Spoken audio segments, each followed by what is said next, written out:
लेकिन सवाल अब ये आता है, राजेश पानी पूरी की दुकान से चाट पर क्यों आ गया और इतनी बड़ी दुकान जोखिम उठा के क्यों ले ली?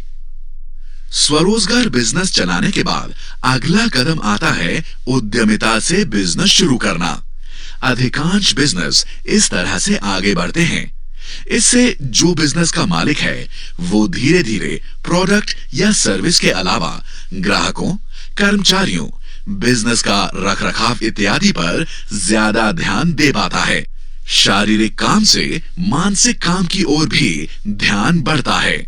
इसके अलावा कमाई बढ़ने की संभावना और कमाई की अधिकतम सीमा भी बढ़ती है। इन्हीं कारणों से राजेश ने भी अपनी स्वरोजगार की रेहड़ी को उद्यमिता की दुकान में तब्दील कर दिया। पर इससे सिर्फ आर्थिक नहीं, सामाजिक फायदे भी होते हैं। आप जब स्वरोजगार से उद्यमी बन जाते हैं तो आप नौकरी के नए अवसर खड़े करते हैं अपने समाज में। समाज में आपकी खुद की आबरू भी बढ़ती है। पर एक और सामाजिक फायदा है जो आपके बिजनेस के द्वारा खड़ा होता है, वो है सहायक बिजनेस का विकास। कैसे? आइए देखते हैं।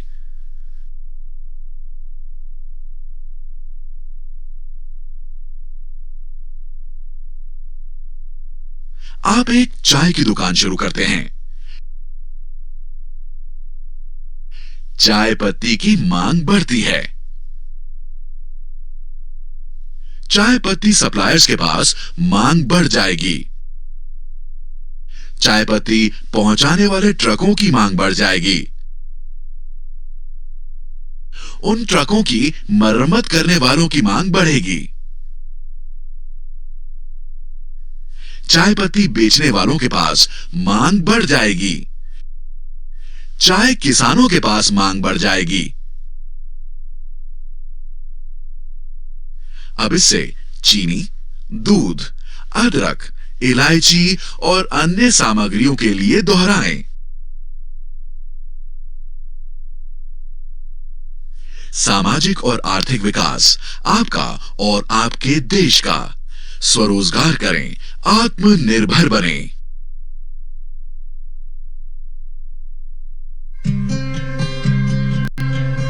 प्रॉब्लम सॉल्विंग लेसन में आपका स्वागत है। इस लेसन में आगे बढ़ने से पहले निम्न 2 प्रश्नों के उत्तर ढूंढते हैं। पहला, एक प्रॉब्लम या समस्या क्या होती है? दूसरा, प्रॉब्लम सॉल्विंग या समस्या समाधान करने के कौशल से हम क्या समझते हैं? एक प्रॉब्लम या समस्या क्या होती है? एक प्रॉब्लम या समस्या कोई अप्रिय स्थिति है जो लोगों को जो हासिल करना चाहते हैं उसे प्राप्त करने से रोकती है। किसी समस्या को खत्म करने की गतिविधि को प्रॉब्लम सॉल्विंग या समस्या का समाधान करना कहा जाता है। प्रॉब्लम सॉल्विंग या समस्या समाधान करने के कौशल से हम क्या समझते हैं? बिना किसी बाधाओं के अपनी समस्याओं को प्रभावी रूप से और समय पर हल करने की हमारी क्षमता को प्रॉब्लम सॉल्विंग या समस्या समाधान कौशल कहा जाता है। आपके जीवन में पिछली बार समस्या कब आई थी? आपने उसका समाधान कैसे किया था? हर किसी के जीवन में समस्याएं आती हैं। हम ज्यादातर बिना किसी परेशानी के उन्हें तुरंत ही हल करने में सक्षम होते हैं। हम या तो शीघ्र ही समाधान के साथ आते हैं या अतीत में काम करने वाली रणनीति का उपयोग करते हैं। समस्याएं और अधिक कठिन हो जाती हैं जब आपके पास उनका कोई स्पष्ट समाधान नहीं होता और अतीत में जिन रणनीतियों का आपने प्रयोग किया है वो भी काम में नहीं आती। इस तरह की समस्याएं तनाव और चिंता का कारण होती हैं और ऐसी समस्याओं का समाधान करने के लिए नई और अलग-अलग रणनीतियों की आवश्यकता होती है। इसी तरह बिजनेस में लगे प्रत्येक व्यक्ति को आए दिन किसी न किसी समस्या का सामना करना पड़ता है।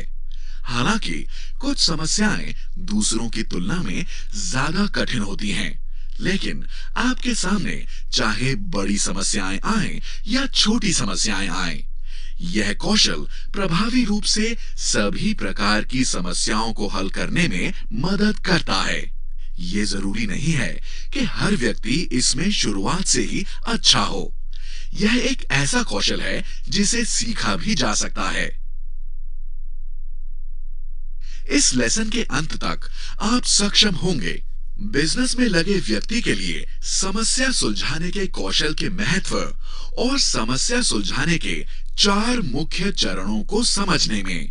दुनिया भर में काफी बिजनेसेस किन कमजोरियों के कारण सफल नहीं हो पाते, यह समझने में। आइए अब हम समस्या समाधान करने के 4 मुख्य चरणों को समझते हैं, जिससे इस कौशल को सीखा या उसमें सुधार किया जा सकता है। किसी भी समस्या का समाधान करने के 4 मुख्य चरण हैं। चरण 1, लक्षण देखकर समस्या की पहचान करना। चरण 2, संभावित समाधान की पहचान करना। चरण 3, विश्लेषण करके सर्वोत्तम समाधान चुनना। चरण 4, समाधान को लागू करना और उस पर फॉलो अप करना। चलिए अब एक उदाहरण द्वारा इन 4 मुख्य चरणों को गहराई से समझते हैं। ये रेशमा है। इसका सड़क के किनारे एक भाजी पाव का स्टॉल है। आइए एक वीडियो क्लिप को देखते हैं और पता लगाते हैं कि वे अपने भाजी पाव का स्टॉल कैसे चला रही है। वीडियो क्लिप को देखने के लिए प्ले आइकॉन पर क्लिक करें।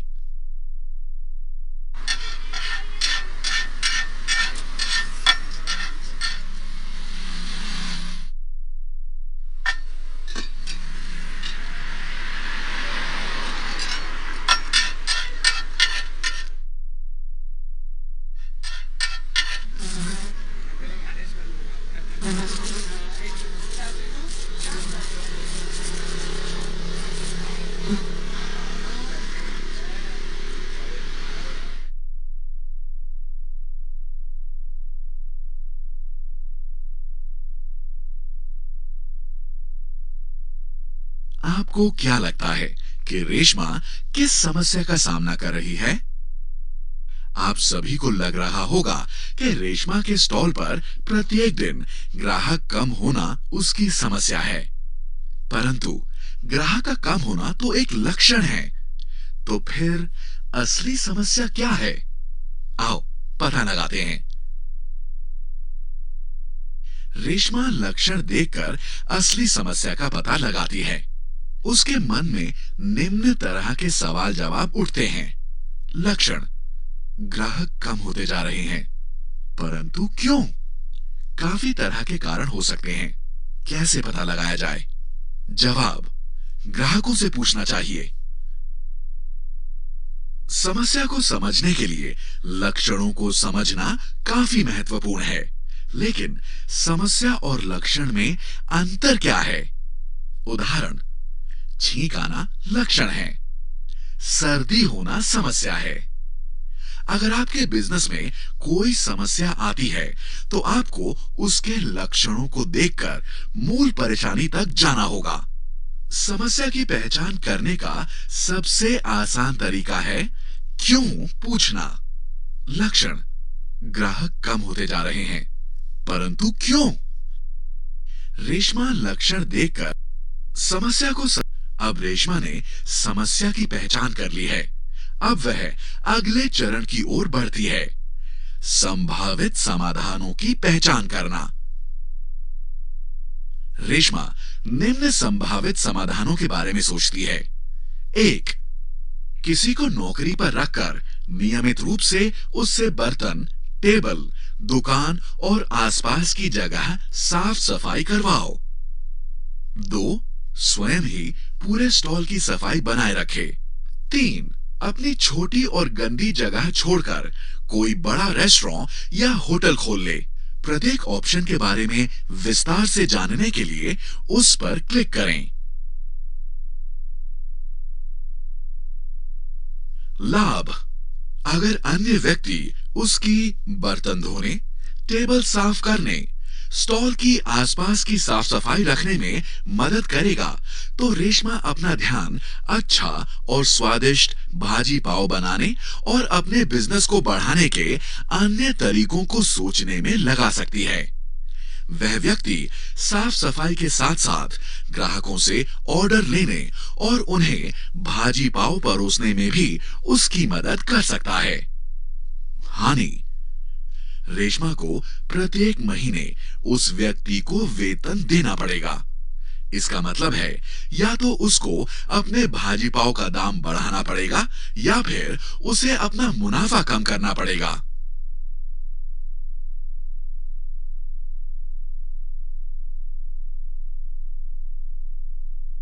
लाभ: रेशमा को किसी अन्य व्यक्ति को वेतन नहीं देना पड़ेगा, जिससे उसकी बचत हो जाएगी।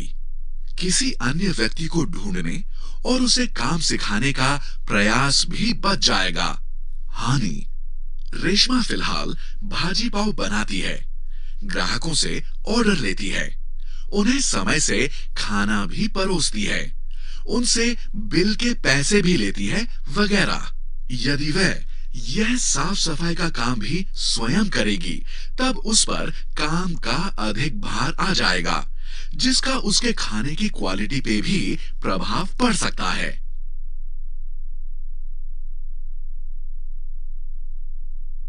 लाभ: रेशमा को अपना बिजनेस चलाने के लिए एक बड़ी और अच्छी बनी हुई जगह मिल जाएगी। रेस्टोरेंट की सुख सुविधा और सुंदरता देखकर उसके ग्राहक भी खुश हो जाएंगे। हानि: एक बड़ी और अच्छी जगह लेने का मतलब है बहुत सारी इन्वेस्टमेंट और स्थायी पूंजी। अपने बड़े से रेस्टोरेंट को चलाने के लिए रेशमा को और लोगों को नौकरी पर भी रखना पड़ेगा। इसका मतलब उसे और पैसे चाहिए होंगे।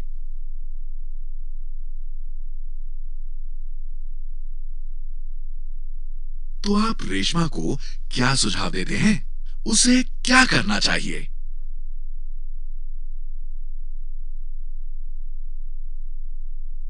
रेशमा सभी संभावित समाधानों के लाभ और हानि को ध्यान में रखते हुए तय करती है कि किसी और को नौकरी पर रखकर नियमित रूप से उसे बर्तन, टेबल, दुकान और आसपास की जगह साफ करवाएगी।